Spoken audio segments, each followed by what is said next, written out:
एसएसटीपी classes में स्वागत है बच्चों। आप सभी कैसे हैं? अभी आप 12वीं इतिहास चैप्टर 5 यात्रियों के नज़रिए पढ़ रहे हैं। आज मैंने बहुत ही महत्वपूर्ण प्रश्न लिया है। 7वां प्रश्न, क्या आपको लगता है कि समकालीन शहरी केंद्रों में जीवन शैली की सही जानकारी प्राप्त करने में इब्न बतूता का वृत्तांत सहायक है? अपने उत्तर के कारण दीजिए।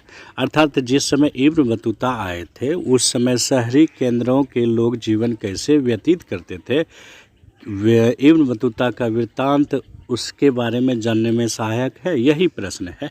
चलिए बच्चों उत्तर देखते हैं। उत्तर देखने के पहले आप हमारा चैनल जरूर लाइक, सब्सक्राइब और कमेंट करें। अच्छा लगे तो दोस्तों के बीच शेयर करना ना भूलें।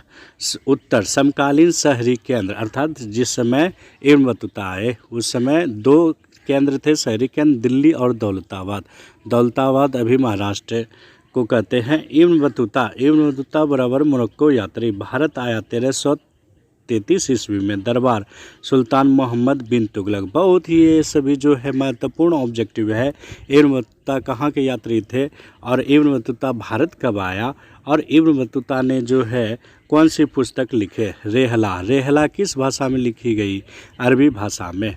और किसके दरबार में? सुल्तान मोहम्मद बिन तुगलक में। आप फिगर में देख सकते हैं घोड़े पे सवार इब्न बतूता भारत की ओर तैयार यात्रा करने के लिए। अब डिटेल से उत्तर देखते हैं बच्चों। हाँ, हमें लगता है कि समकालीन शहरी केंद्रों में जीवन शैली की सही जानकारी प्राप्त करने में इब्न बतूता का वृत्तांत बहुत ही हद तक सहायक है, जिसके कारण इस प्रकार है। अब इसे पॉइंट में सजाना है बच्चों। पहला पॉइंट, इच्छा साधन। इब्न बतूता ने उपमहाद्वीप के शहरों को उन लोगों के लिए व्यापक अवसरों से भरपूर पाया जिनके पास आवश्यक इच्छा, साधन तथा कौशल था। दूसरा पॉइंट है आबादी और युद्ध। यह शहर घनी आबादी वाले तथा समृद्ध थे, सिवाय कभी कभी युद्धों तथा अभियानों से होने वाले पतन के। तीसरा पॉइंट है चमक दमक वाले शहर। इब्न बतूता के वृत्तांत से ऐसा प्रतीत होता है कि अधिकांश शहरों में भीड़ भाड़ वाले सड़कों तथा चमक दमक वाले और रंगीन बाजार थे जो विभिन्न प्रकार की वस्तुओं से भरे रहते थे। चौथा पॉइंट है दिल्ली तथा दौलताबाद शहर। इब्न बतूता दिल्ली को एक बहुत बड़ा शहर, विशाल आबादी वाला तथा भारत में सबसे बड़ा बताता है। उसके अनुसार इब्न बतूता के अनुसार सबसे बड़ा शहर कौन था? दिल्ली। दौलताबाद महाराष्ट्र में जो पड़ता है भी कम नहीं था और आकार में दिल्ली को चुनौती देता था। तो ये दो महत्वपूर्ण शहर केंद्र थे, दिल्ली और दौलताबाद। अगला पॉइंट है बच्चों बाजार, सामाजिक तथा आर्थिक गतिविधियों का केंद्र। बाजार मात्र आर्थिक विनिमय के स्थान ही नहीं थे बल्कि यह सामाजिक तथा आर्थिक गतिविधियों के केंद्र भी थे। सामाजिक और आर्थिक दोनों। अधिकांश बाज़ारों में एक मस्जिद तथा एक मंदिर होता था और उनमें वे कम से कम कुछ में तो संगीतकारों तथा गायकों के सार्वजनिक प्रदर्शन के लिए स्थान भी चिन्हित किए गए थे। कौन कौन रहते थे बच्चों? नर्तक, नाचने वाले, संगीतकार और गायक, ये सभी एक स्थान चिन्हित किए गए थे। और सबसे खासियत है कि बाज़ार में शाम में संगीत की महफिलें जमती थी। अगला पॉइंट है बच्चों महफिलें जमती थी अर्थात जहां लोग गीत, संगीत, नृत्य सुनते थे शाम में। अगला पॉइंट है वाणिज्य व्यापार।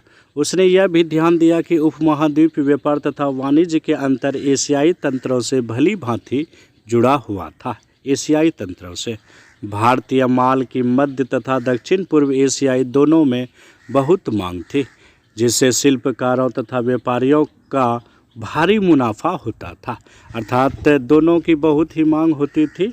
भारतीय कपड़ों, विशेष रूप से सूती कपड़ा, महीन मलमल, रेशम, जरी तथा साटन की अत्यधिक मांग थी, यहाँ के मुख्य रूप से कपड़ों के। इब्न बतूता हमें बताता है कि महीन मलमल की कई किस्में इतनी अधिक महंगी थी कि उन्हें अमीर वर्ग के तथा बहुत धनाढ़ लोग ही पहन सकते थे, बहुत अमीर ही मलमल के वस्त्र। अगला पॉइंट है बच्चों कृषि। इब्न बतूता ने पाया कि भारतीय कृषि के इतना अधिक उत्पादनकारी होने के कारण मिट्टी का उपजाऊपन था, जो किसानों के लिए वर्ष में दो फसलें उगाना संभव करता था। यहाँ की खेती के बारे में। अगला पॉइंट है बच्चों, शहरों की सुरक्षा। शहरों को दीवारों से घेरा जाता था। उदाहरण के लिए दिल्ली बड़े क्षेत्र में फैला घनी जनसंख्या वाला शहर है। शहर के चारों ओर बनी प्राचीर अतुलनीय है।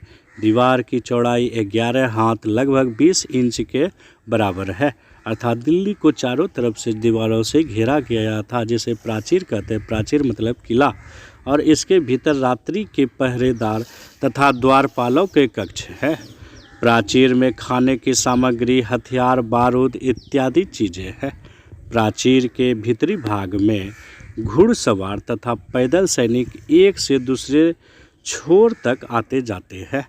ये बहुत ही बड़ा प्राचीर होता था, किला होता था, जो शहरों को घेरा जाता था। आप फिगर में देख सकते हैं, दिल्ली बड़े शहर के चारों तरफ जो है ये दीवारें हैं, और ये जो है यहीं सैनिक रह के जो है गश्ती दल करते थे, सुरक्षा करते थे। ये इस प्रकार ये कैसा लगा वीडियो, कमेंट में हमें ज़रूर बताओ बच्चों। बहुत बहुत धन्यवाद।